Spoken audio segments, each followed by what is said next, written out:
Hi friends, welcome to GD Law Studies. இந்த வீடியோல நம்ம என்ன பார்க்க போறோம்னா 3 years LLB-க்கான ஃபர்ஸ்ட் ரவுண்ட் கட் ஆஃப் ஆனது ரிலீஸ் பண்ணிருக்காங்க. இதுல வந்து வெயிட்டிங் லிஸ்ட் மெரிட் லிஸ்ட்ல இருக்க ஸ்டூடண்ட்க்கு இன்னைக்கு ஈவினிங் ஆன்லைன் சர்டிபிகேட் வெரிஃபிகேஷன் முடிவடையுதுன்ற மாதிரி தான் கொடுத்திருந்தாங்க.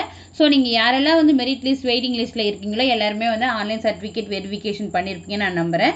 நெக்ஸ்ட் நீங்க என்ன பண்ணனும்னா 27ஆம் தேதி இதே TNDAL வெப்சைட்ல அலாட்மெண்ட் ஆர்டரை வந்து பேமெண்ட் பண்ணி டவுன்லோட் பண்ண போறீங்க. டவுன்லோட் பண்ண பிறகு நீங்க காலேஜ்ல அட்மிஷன் பண்ணும்போது என்னென்ன டாக்குமெண்ட்ஸ் தேவைப்படும்னா இந்த வீடியோல நம்ம பார்க்க போறோம். வீடியோக்குள்ள போறதுக்கு முன்னாடி இந்த சேனலை இன்னும் சப்ஸ்கிரைப் பண்ணாம இருக்குன்னா சப்ஸ்கிரைப் பண்ணிட்டு கூடவே இருக்கிற நோட்டிஃபிகேஷன் பெல்ல ஆல் கொடுத்துங்க. வாங்க வீடியோக்குள்ள போகலாம். என்னென்ன டாக்குமெண்ட்ஸ் நீங்க காலேஜ்ல அட்மிஷன் போடும்போது எடுத்துட்டு போக வேண்டியது இருக்குன்னா உங்களுடைய அலாட்மெண்ட் ஆர்டர் டவுன்லோட் பண்ணீங்க இல்லையா அதை வந்து 3 காப்பீஸ் வந்து எடுத்துங்க. அதுக்கப்புறம் ஆன்லைன் பேமெண்ட் பண்ணிருப்பீங்க அலாட்மெண்ட் ஆர்டர் டவுன்லோட் பண்றதுக்கு அந்த ஃபீஸ்க்கான ரெசிப்ட் வந்து 3 காப்பீஸ் எடுத்துங்க. அதுக்கப்புறம் உங்களுடைய 10th original mark sheet plus 3 xerox, அதுக்கப்புறம் 12th ஒரிஜினல் மார்க் ஷீட் அதுக்கான பிளஸ் வந்து 3 ஜெராக்ஸ், அதுக்கப்புறம் டிசி ஒரிஜினல் பிளஸ் வந்து 3 ஜெராக்ஸ் காப்பி, அதுக்கப்புறம் உங்களுடைய ப்ரொவிஷனல் ஒரிஜினல் பிளஸ் வந்து 3 செட் வந்து ஜெராக்ஸ் எடுத்துங்க. அதுக்கப்புறம் உங்களுடைய community certificate 3 copies, anti ragging online அஃபிடாவிட்டா இதை வந்து நீங்கள் ஆன்லைன்லேயே எடுத்துக்கலாம். நோட்டரி பப்ளிக் கிட்ட போயிட்டு சைன் வாங்க வேண்டிய அவசியம் இல்லை. ஆனால் ஆல்ரெடி இந்த ஆன்டி ரேகிங் அஃபிடாவிட்டை எப்படி நீங்கள் ஆன்லைன்லேயே எடுக்கிறதுன்னு சொல்லிட்டு வீடியோ மேக் பண்ணி போட்டிருக்கேன்.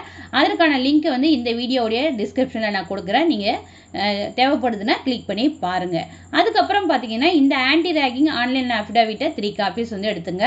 அதுக்கப்புறம் செல்ஃப் ஸ்டாம்ப்டு என்வலப் கவர் வந்து 5 நம்பர்ஸு, பாஸ்போர்ட் சைஸ் ஃபோட்டோ வந்து 5 நம்பர்ஸு, ஆதார் கார்டு 2 காப்பீஸ் வந்து எடுத்துங்க. அதுக்கப்புறம் உங்களுடைய நேமில் இருக்கிற பேங்க் பாஸ்புக் 2 காப்பீஸ் எடுத்துக்கங்க. எதுக்காக இந்த பேங்க் பாஸ்புக் வந்து யூஸ் ஆகும்னா உங்களுக்கு ஒருவேளை வந்து ஸ்காலர்ஷிப் அப்ளை பண்ணணும்னா இந்த பேங்க் பாஸ்புக் கண்டிப்பாக யூஸ் ஆகும்.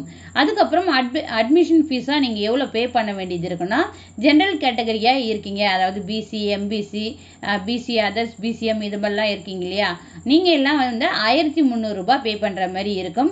இதுவே வந்து நீங்கள் எஸ்சி எஸ்டி கேட்டகரியாக இருந்தீங்கன்னா 800 ரூபாய் பே பண்ணுற மாதிரி இருக்கும். இது யாருக்குன்னா கவர்மெண்ட் காலேஜில் யார் யாருக்கெல்லாம் அலாட் ஆயிருக்கோ அவங்களுக்கான ஃபீஸ் இது பெர் இயருக்கு.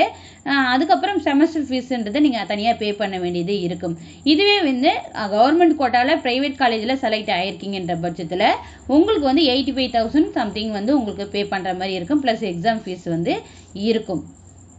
அவ்வளோதான். நீங்கள் வந்து காலேஜில் அட்மிஷன் பண்ணும்போது இந்த டாக்குமெண்ட்ஸ்லாம் எடுத்துகிட்டு போனாலே போதுமானது. அடுத்தது அலாட்மெண்ட் ஆர்டரை எப்படி டவுன்லோட் பண்ணணுன்றதை 27ஆம் தேதி கண்டிப்பாக வீடியோவாக உங்களுக்கு ஸ்டெப் பை ஸ்டெப்பாக வந்து வீடியோவை மேக் பண்ணி போடுறேன். இந்த வீடியோ உங்களுக்கு யூஸ்ஃபுல்லாக இருந்திருக்கும் நான் நம்புகிறேன். வீடியோ பிடிச்சிருந்தா லைக் பண்ணுங்கள், ஷேர் பண்ணுங்கள், டவுட்ஸ் இருந்ததுன்னா கமெண்ட் பண்ணுங்கள். Thank you, keep supporting. Hi friends, welcome.